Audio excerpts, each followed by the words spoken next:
ಎಲ್ರಿಗೂ ನಮಸ್ಕಾರ. ನಾನು ಇವತ್ತೊಂದು ಸಿಂಪಲ್ ಆಗಿ ಈಸಿಯಾಗಿ ಕ್ವಿಕ್ ಆಗಿ ಒಂದು ಪಲ್ಯ ರೆಸಿಪಿನ ಹೇಳ್ತಾ ಇದ್ದೀನಿ. ಈ ಪಲ್ಯ ಫಸ್ಟಿಗೆ ಮಾಡಬೇಕಾದ್ರೆ ಏನು ಅನ್ಸುತ್ತೆ ಅಂದರೆ ಇದ್ರದ್ದು ಸ್ಮೆಲ್ಲು ಒಂಥರ ಘಾಟವಾಗಿರುತ್ತೆ ಏನೋ ಅಂತ ಅನ್ಸುತ್ತೆ. ಆದರೆ ನೀವು ಪಲ್ಯ ಮಾಡಿ ಟೇಸ್ಟ್ ಮಾಡಿದ್ಮೇಲೆ ಒಂಚೂರು ಸ್ಮೆಲ್ ಇರಲ್ಲ, ಏನಿರಲ್ಲ. ಆಮೇಲೆ ಇದು ಹೆಲ್ತ್ಗೆ ತುಂಬ ಒಳ್ಳೆಯದು. ಈ ಪಲ್ಯನ ಹೇಗೆ ಮಾಡೋದು ಆಮೇಲೆ ಈಸಿಯಾಗಿ ಹೇಳಿಕೊಡ್ತೀನಿ. ತುಂಬ ಟೇಸ್ಟಿಯಾಗಿರುತ್ತೆ. ಇದು ಗೆಡ್ಡೆಕೋಸು, ಇಲ್ಲಾಂದರೆ ನವಿಲುಕೋಸು ಅಂತಲೂ ಅಂತಾರೆ. ಇದು ತುಂಬ ಒಳ್ಳೆಯದು ಶುಗರ್ನವ್ರಿಗೆ, ಆಮೇಲೆ ಲಿವರ್ ಪ್ರಾಬ್ಲಮ್ ಇರೋರ್ಗು ಇದನ್ನ ತುಂಬಾ ಡಾಕ್ಟರ್ ಸಜೆಷನ್ ಮಾಡ್ತಾರೆ. ಇದನ್ನೇ ಗೆಡ್ಡೆಕೋಸದ್ದು ಜ್ಯೂಸ್ ಎಲ್ಲ ಕುಡೀರಿ, ಪಲ್ಯ ತಿನ್ರಿ ಅಂತ. ಇದು ಜಾಸ್ತಿ ಜನಕ್ಕೆ ಸಾಂಬಾರ್ ಮಾಡಿ ಗೊತ್ತು. ಸಾಂಬಾರಲ್ಲಿ ಜಾಸ್ತಿ ಇದನ್ನ ಯೂಸ್ ಮಾಡ್ತಾರೆ, ಪಲ್ಯ ಮಾಡೋದು ಕಡಿಮೆ. ನಾನು ಇವತ್ತು ಇದನ್ನ ಪಲ್ಯ ಹೇಗೆ ಮಾಡೋದು ಅಂತ ತೋರಿಸ್ತಾ ಇದ್ದೀನಿ. ಒಂದು ಅರ್ಧ ಗಂಟೆ ಹೆಸರು ಬೇಳೆನ ನೆನೆಸ್ತಾ ಇದ್ದೀನಿ. ಅರ್ಧ ಗಂಟೆ ನೆನೆಸ್ಬೋದು, ಇಲ್ಲ ಅಂದ್ರೆ ಹಾಗೇನು ಈರುಳ್ಳಿ ಒಗ್ಗರಣೆ ಮಾಡಬೇಕಾದ್ರೆ ಈ ಹೆಸರು ಬೇಳೆನ ನೆನೆಸಿರ್ಲಿಲ್ಲ ಅಂದ್ರೆ ಹಾಗೇನು ಹಾಕೋಬಹುದು, ಅದು ಚೆನ್ನಾಗಿರುತ್ತೆ. ಫಸ್ಟಿಗೆ ಇದನ್ನ ಒಂದು ಚಾಕುಯಿಂದ ಇದ್ರ ಮೇಲ್ಗಡೆ ಇರೋ ಸಿಪ್ಪೆ ಎಲ್ಲ ತೆಗಿತಾ ಇದ್ದೀನಿ. ಇದು ಚಾಕುಯಿಂದಾನೇ ಮಾತ್ರ ತೆಗಿಯಕ್ಕೆ ಬರುತ್ತೆ. ನೀವು ಪೀಲರಿಂದ ಎಲ್ಲ ತೆಗಿತೀನಿ ಅಂದ್ರೆ ಅದ್ರಲ್ಲಿ ಬರಲ್ಲ. ಈ ಚಾಕುಯಿಂದ ಈ ತರ ತೆಗಿಬೇಕು. ಫಸ್ಟಿಗೆನೆ ಸ್ವಲ್ಪ ತೆಳ್ಳಿಗೆ ತೆಗಿಬೇಕು. ಆಮೇಲೆ ಈ ಗೆಡ್ಡೆಕೋಸು ಸ್ವಲ್ಪ ಚೆನ್ನಾಗಿರೋದು ನೋಡಿ ತಗೊಂಡ್ಬರ್ಬೇಕು. ಸ್ವಲ್ಪ ಬಲ್ತಿದ್ರೂ ಪಲ್ಯ ಚೆನ್ನಾಗಿರಲ್ಲ, ಅಂದ್ರೆ ತುಂಬಾ ದಿನ ಆಗಿದ್ರೂ ಪಲ್ಯ ಚೆನ್ನಾಗಿರಲ್ಲ. ಸ್ವಲ್ಪ ಫ್ರೆಶ್ ಆಗಿ ಎಳೆದಿದ್ರೆ ತುಂಬಾ ಟೇಸ್ಟಿಯಾಗಿರುತ್ತೆ. ಆಮೇಲೆ ಪಲ್ಯ ಮಾಡಿದ್ಮೇಲೆ ಒಂಥರ ಟೇಸ್ಟ್ ಚೆನ್ನಾಗಿ ಬರುತ್ತೆ. ಇದನ್ನ ಫಸ್ಟ್ ಕಟ್ ಮಾಡಿ ಹಸಿದೆ ತಿಂದ್ರೆ ಇದ್ರದ್ದು ಒಂಥರ ಸ್ಮೆಲ್ ಇರುತ್ತೆ.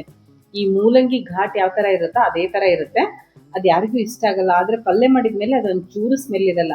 ಆಮೇಲೆ ಇದನ್ನ ಬೇಯಿಸಲ್ಲ, ನೀರ್ಗೆ ಹಾಕಿ ಬೇಯಿಸಿ ಆ ನೀರ್ನ ತೆಗೆದು ಆ ತರ ಏನು ಮಾಡಲ್ಲ. ಸುಮ್ಮನೆ ಒಂದು ಒಗ್ಗರಣೆ ಕೊಡ್ತೀನಿ ಅಷ್ಟೇ. ತುಂಬಾ ಚೆನ್ನಾಗಿರುತ್ತೆ. ಗೆಡ್ಡೆಕೋಸನ್ನ ವೇಟ್ ಲಾಸ್ ಮಾಡೋರ್ಗು ತುಂಬಾ ಯೂಸ್ ಆಗುತ್ತೆ. ಹಾಗಾಗಿ ಇದನ್ನ ಜ್ಯೂಸ್ ಮಾಡಿನೂ ಕುಡಿತಾರೆ. ಇಲ್ಲ ಅಂದ್ರೆ ನೀವು ಜ್ಯೂಸ್ ಮಾಡಿ ಕುಡಿಯೋಕ್ಕಾಗಲ್ಲ, ಅದ್ರ ಸ್ಮೆಲ್ ಬರುತ್ತೆ ಅಂದವರು ಈ ತರ ಪಲ್ಯನ ಮಾಡಿ ಸ್ವಲ್ಪ ಫ್ರೈ ಮಾಡಬೇಕು. ತುಂಬಾ ಹೊತ್ತು ಫ್ರೈ ಮಾಡಿದ್ರೆ ಅದು ಸಾಫ್ಟ್ ಆಗುತ್ತೆ. ಇಲ್ಲ ಅಂದ್ರೆ ಸ್ವಲ್ಪ ರಾ ಆಗಿರ್ಬೇಕು, ಸ್ವಲ್ಪ ಸ್ಮೆಲ್ ಹೋಗೋ ತರ ಮಾಡಿಬಿಟ್ಟು ಹಾಗೇನು ತಿನ್ಬೋದು. ಅದು ಚೆನ್ನಾಗಿರುತ್ತೆ, ಟೇಸ್ಟ್ ತುಂಬಾ ಚೆನ್ನಾಗಿರುತ್ತೆ. ಒಂದು ಬ್ರೇಕ್ಫಾಸ್ಟ್ ಬಲ್ಕಿ ಇದನ್ನ ಒಂದು ಒಗ್ಗರಣೆ ಮಾಡ್ಕೊಂಡು ಒಂದು ಬೌಲ್ ತುಂಬಾ ಇದನ್ನೇ ತಿನ್ಕೋಬಹುದು ಬೆಳಗ್ಗೆ ಬ್ರೇಕ್ಫಾಸ್ಟ್ಗೆ. ನಾನೀಗ ಇದನ್ನ ಸಿಪ್ಪೆ ಎಲ್ಲ ತೆಗ್ದಿದ್ದೀನಿ. ಇದರಲ್ಲಿ ಒಂಚೂರು ಸಿಪ್ಪೆ ಉಳ್ಕೋಬಾರ್ದು. ಸಿಪ್ಪೆ ಉಳ್ಕೊಂಡ್ರೆ ಅಲ್ಲಿ ನಾರ್ ತರ ಬಾಯಲ್ಲಿ ಸಿಗ್ತಾ ಇರುತ್ತೆ. ಸಿಪ್ಪೆ ಇಲ್ದಂಗೆ ಇದನ್ನೆಲ್ಲ ಕ್ಲೀನ್ ಮಾಡ್ಕೊಂಡ್ಬರ್ಬೇಕು. ಫಸ್ಟಿಗೆ ಇದನ್ನ ಕ್ಲೀನ್ ಮಾಡಬೇಕು.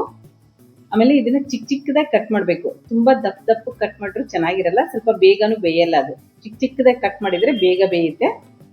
ಈ ತರ ಚಿಕ್ಕದಾಗಿ ನಾನೆಲ್ಲ ಫಸ್ಟ್ ಕಟ್ ಮಾಡ್ಕೋತೀನಿ. ಇದಕ್ಕೆ ತುಂಬಾ ಏನ್ ಬೇಕಾಗಲ್ಲ. ಆಮೇಲೆ ಈರುಳ್ಳಿ ಬೇಕಂದ್ರೆ ಹಾಕೋಬಹುದು, ಬೇಡ ಅಂದ್ರೆ ಈರುಳ್ಳಿನ ಸ್ಕಿಪ್ ಮಾಡಿ, ಅದು ಚೆನ್ನಾಗಿರುತ್ತೆ. ಬರೀ ಹಸಿಮೆಣಸಿನಕಾಯಿ, ಕರಿಬೇವು, ಆಮೇಲೆ ಹೆಸರುಬೇಳೆ ಹಾಕಿ ಒಗ್ಗರಣೆ ಮಾಡಿದ್ರೂ ಚೆನ್ನಾಗಿರುತ್ತೆ. ನಾನಿಲ್ಲಿ ಸ್ವಲ್ಪ ಈರುಳ್ಳಿನ ಹಾಕೋತಾ ಇದ್ದೀನಿ. ಯಾರಾದ್ರೂ ಫಸ್ಟ್ ಟೈಮ್ ನನ್ನ ವಿಡಿಯೋನ ನೋಡ್ತಾ ಇದ್ರೆ ಸಬ್ಸ್ಕ್ರೈಬ್ ಮಾಡ್ಕೊಂಡು ನೋಡಿ. ಸಬ್ಸ್ಕ್ರೈಬ್ ಆದ್ಮೇಲೆ ಆಲ್ ಬಟನ್ನ ಪ್ರೆಸ್ ಮಾಡಿ. ನೋಡಿ, ನಾನು ಹಸಿಮೆಣಸಿನಕಾಯಿನ ಸುಮ್ಮನೆ ಸೀಳ್ತಾ ಇದ್ದೀನಿ, ಮಧ್ಯಕ್ಕೆ ಸೀಳ್ತಾ ಇದ್ದೀನಿ. ತುಂಬಾ ಚಿಕ್ಕದಾಗಿ ಕಟ್ ಮಾಡಲ್ಲ. ಇದಕ್ಕೆ ಸ್ವಲ್ಪ ಸಾಸಿವೆ, ಜೀರಿಗೆ, ಎಣ್ಣೆಗೆ ಸ್ವಲ್ಪ ಸಾಸಿವೆ, ಜೀರಿಗೆ, ಹಸಿಮೆಣಸಿನಕಾಯಿ, ಕರಿಬೇವು, ಆಮೇಲೆ ಈರುಳ್ಳಿನ ಸ್ವಲ್ಪ ಫ್ರೈ ಆದ್ಮೇಲೆ, ತುಂಬಾನು ಫ್ರೈ ಮಾಡಂಗಿಲ್ಲ, ಸ್ವಲ್ಪ ಫ್ರೈ ಆದ್ಮೇಲೆ ಇದಕ್ಕೆ ನೆನೆಸಿಟ್ಕೊಂಡಿರೋ ಹೆಸರು ಬೇಳೆನ ಹಾಕ್ತೀನಿ. ಇದು ಹೆಸರು ಬೇಳೆ ಹಾಕಿ ಇದು ಸ್ವಲ್ಪ ಚೆನ್ನಾಗಿ ಫ್ರೈ ಆಗಬೇಕು. ಅಂದ್ರೆ ಹೆಸರು ಬೇಳೆದು ಕಲರ್ ಸ್ವಲ್ಪ ಟ್ರಾನ್ಸ್ಪರೆಂಟ್ ಆಗಿ ಕಾಣಿಸುತ್ತೆ. ಅದು ಹಸೇದಿರುವಾಗ ಒಂಥರ ಇರುತ್ತೆ ಕಲರು. ಅದು ಬೆಂದ ಮೇಲೆ ಅಂದ್ರೆ ನಿಮ್ಗೆ ಗೊತ್ತಾಗುತ್ತೆ, ಒಗ್ಗರಣೆ ಆದ್ಮೇಲೆ ಹೆಸರು ಬೇಳೆ ಯಾವ ತರ ಬೇಯುತ್ತಲ್ಲ ಅದು ಗೊತ್ತಾಗುತ್ತೆ. ಒಂದ್ 2 ನಿಮಿಷ ಇದನ್ನ ಲಿಡ್ ಕ್ಲೋಸ್ ಮಾಡಿದ್ರೆ ಹೆಸರು ಬೇಳೆನು ಚೆನ್ನಾಗಿ ಬೇಯುತ್ತೆ. ಆ ಈರುಳ್ಳಿ ಜೊತೆನೆ ಫ್ರೈ ಆಗಿ ಚೆನ್ನಾಗಿ ಬೇಯುತ್ತೆ. ನಾನು ಒಂದು ಬೇಳೆನ ಪ್ರೆಸ್ ಮಾಡಿ ತೋರಿಸ್ತೀನಿ ನೋಡಿ. ಈ ತರ ಆದ್ರೆ ಸಾಕು. ಅದು ಕಲರು ಚೇಂಜ್ ಆಗಿದೆ, ಅದು ಚೆನ್ನಾಗಿ ಬೆಂದಿದೆ. ಸ್ವಲ್ಪ ಇದಕ್ಕೆ ಅರಿಶಿನ ಪುಡಿ ಹಾಕಿ ಹೆಚ್ಚಿಟ್ಕೊಂಡಿರೋ ಗೆಡ್ಡೆಕೋಸನ್ನ ಹಾಕ್ತಾ ಇದ್ದೀನಿ. ಹಾಕಿ ಇದನ್ನ ಸ್ವಲ್ಪ ಚೆನ್ನಾಗಿ ಫ್ರೈ ಮಾಡಬೇಕು. ಇದನ್ನ ಫ್ರೈ ಮಾಡಿಬಿಟ್ಟು ಆಮೇಲೆ ರುಚಿಗೆ ತಕ್ಕಷ್ಟು ಉಪ್ಪನ್ನು ಹಾಕೊಂಡು ಇದನ್ನೆಲ್ಲ ಚೆನ್ನಾಗಿ ಫ್ರೈ ಮಾಡಿ ಇದನ್ನು ಒಂದು 5 ನಿಮಿಷ ಲಿಡ್ ಕ್ಲೋಸ್ ಮಾಡಿಡ್ತೀನಿ. ತುಂಬಾ ಸಾಫ್ಟ್ ಆಗಿ ಎಳೆದಿದ್ರೆ ಇದಕ್ಕೆ ನೀರು ಬೇಕಾಗಲ್ಲ, ಹಾಗೇನೆ ಬೇಯಿಸ್ಬೋದು. ನಿಧಾನಕ್ಕೆ ಸಿಮ್ಮಲ್ಲಿ, ಮೀಡಿಯಂ ಸಿಮ್ಮು ಇಟ್ಕೊಂಡು ಬೇಯಿಸಿದ್ರೆ ಬೇಗನೆ ಬೇಯುತ್ತೆ. ಸ್ವಲ್ಪ ಗಟ್ಟಿಯಾಗಿದೆ, ಸ್ವಲ್ಪ ಬಲ್ತಿರೋದಿದ್ರೆ ಸ್ವಲ್ಪ ನೀರು ಬೇಕಾಗತ್ತೆ. ಆಮೇಲೆ ತುಂಬಾ ಬಲ್ತಿರೋದು ತಂದ್ಬಿಟ್ಟು ಪಲ್ಯ ಮಾಡಿದ್ರೆ ಚೆನ್ನಾಗಿರಲ್ಲ, ಯಾಕಂದ್ರೆ ಅದು ಒಳಗಡೆ ನಾರಾಗಿ ಬಂದಿರುತ್ತೆ. ಆ ತರದ್ ಮಾಡಿದ್ರೆ ಪಲ್ಯ ಚೆನ್ನಾಗಿರಲ್ಲ. ನಾನೀಗ ಸ್ವಲ್ಪ ಇನ್ನೊಂದು ಚೂರು ಬೇಯಲಿ ಅಂತ ಸ್ವಲ್ಪ ನೀರು ಹಾಕ್ತಾ ಇದ್ದೀನಿ.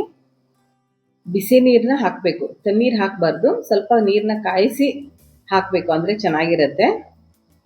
ನೀರನ್ನ ಜಾಸ್ತಿನೂ ಹಾಕೋಬಾರ್ದು. ನೀರು ಜಾಸ್ತಿ ಹಾಕಿದ್ರೆ ಪಲ್ಯದ ಟೇಸ್ಟ್ ಹೋಗ್ಬಿಡತ್ತೆ. ಆಮೇಲೆ ಇದು ಲಂಚ್ ಬಾಕ್ಸ್ಗೆ ಅಂತೂ ತುಂಬಾ ಚೆನ್ನಾಗಿರುತ್ತೆ. ಈ ಪಲ್ಯ ಮತ್ತೆ ಚಪಾತಿ ಕಾಂಬಿನೇಷನ್ ತುಂಬಾ ಅಂದ್ರೆ ತುಂಬಾ ಚೆನ್ನಾಗಿರುತ್ತೆ. ಆಮೇಲೆ ಬೇಗನೂ ಆಗುತ್ತೆ. ನೋಡಿ ನನಗೀಗ ಪಲ್ಯ ಎಲ್ಲ ರೆಡಿ ಆಯ್ತು. ಬೇಕಂದ್ರೆ ಕಾಯಿ ತುರಿ ಇದ್ರೆ ಮಾತ್ರ ಹಾಕೊಳ್ಳಿ, ಕಾಯಿ ತುರಿ ಇಲ್ಲ ಅಂದ್ರೆ ಹಾಗೇನೆ ಬಿಟ್ಬಿಡಿ, ತುಂಬಾನೇ ಚೆನ್ನಾಗಿರುತ್ತೆ. ಹೇಳಿದೆ ಸ್ವಲ್ಪನೇ ಫ್ರೈ ಮಾಡಿಬಿಟ್ಟು ಅಂದ್ರೆ ಈರುಳ್ಳಿ ಹಾಕ್ದಂಗೆನೆ ಸಾಸಿವೆ ಜೀರಿಗೆ ಕರಿಬೇವು ಹಾಕಿ ಸ್ವಲ್ಪನೇ ಲೈಟಾಗಿ ಫ್ರೈ ಮಾಡಿ ಸ್ವಲ್ಪ ಕಾಯಿ ತುರಿ ಹಾಕೊಂಡ್ರೆ ಬ್ರೇಕ್ಫಾಸ್ಟ್ಗೆ ತಿನ್ಬೋದು, ತುಂಬಾ ಚೆನ್ನಾಗಿರುತ್ತೆ. ಈ ವಿಡಿಯೋ ಇಷ್ಟ ಆದರೆ ಲೈಕ್ ಮಾಡಿ, ಶೇರ್ ಮಾಡಿ, ಸಬ್ಸ್ಕ್ರೈಬ್ ಮಾಡಿ. ಆಮೇಲೆ ನಿಮ್ಮ ಫ್ರೆಂಡ್ಸ್ ಆ್ಯಂಡ್ ಫ್ಯಾಮಿಲಿ ಮೆಂಬರ್ಸ್ಗೆಲ್ಲ ಶೇರ್ ಮಾಡಿ. Thank you. See you again. Bye.